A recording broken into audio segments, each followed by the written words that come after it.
Hello friends, இன்றைக்கு எங்கிட்ட மதிய சாப்பாடெல்லாம் தயாராகிட்டு என்னென்னு பார்த்துடலாமா? வாங்க ஒன்றா வரிசை கட்டி பார்க்கலாமா? இது பார்த்தீங்கன்னு சொன்னால் சோறு தான். வளமையாக வடிக்கிற சம்பா அரிசி சோறு இல்லை. இன்றைக்கு பார்த்தீங்கன்னா முத்து போல் குத்தரிசி சோறு வடிச்சிருக்கிறேன். அதுக்கு பிறகு இங்கால பார்த்தீங்கன்னு சொன்னால் பீர்க்கங்காயும் பருப்பும் போட்டு ஒரு பால் கறி வச்சிருக்கிறேன். ரொம்ப டேஸ்ட்டாக இருக்கும் தெரியுமா நண்பர்களே? அதுக்கு தாளிச்செல்லாம் போட்டு இறக்கி வச்சிருக்கிறேன். அதுக்கு பிறகு இங்கால பார்த்தீங்கன்னு சொன்னால் முட்டையை வச்சிருக்கேன். இது வந்து ஜெலோ யோக் முட்டையை வச்சிருக்கிறேன்.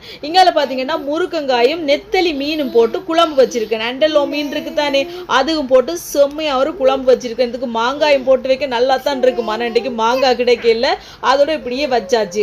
இங்கால பாத்தீங்கன்னா சின்ன வாடை பால் சொதி இருக்கு. இதுல இருந்தா இன்றைக்கு எங்கிட்ட மதிய சாப்பாடு. இன்றைக்கு விடுமுறை நாள். இன்றைக்கு போய நாளால பாத்தீங்கன்னா மீன் இறைச்சி எல்லாம் வாங்க முடியாது. இது அன்றைக்கு செல்டு நாட்டை வாங்கி வச்சபடியா இன்றைக்கு சட்டார் பட்டார் செம்மையா ஒரு குழம்பு வச்சாச்சு. ஓகே நண்பர்களே, இனி ரசிச்சு ருசிச்சு சாப்பிட வேண்டியா. நீங்க சாப்பிட்டீங்களா? வீடியோ பிடிச்சிருந்தா மறக்காம சேனலை சப்ஸ்கிரைப் பண்ணுங்க. சொல்லுங்க. பைட்டிட்டா.